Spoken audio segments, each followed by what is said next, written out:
عندك بقى لو انت قلبك جامد بقى وتعادل كوره جامد، تعال عيد ماتش الاهلي والزمالك مع سموحه بقى وبيراميدز. ممكن ماتش الاهلي والزمالك يتعاد ولا يا خلاص؟ ريت. تعالى بقى، تعالى عيده بقى بعد ما احنا كنا عايزين نوصل رساله.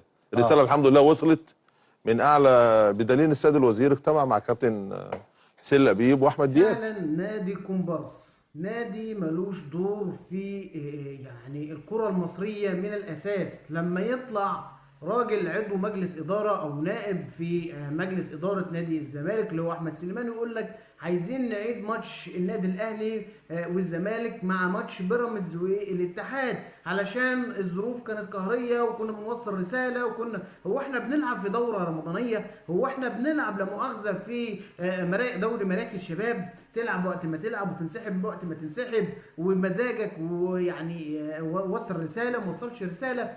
كلام هزلي، كلام ما يطلعش غير من يعني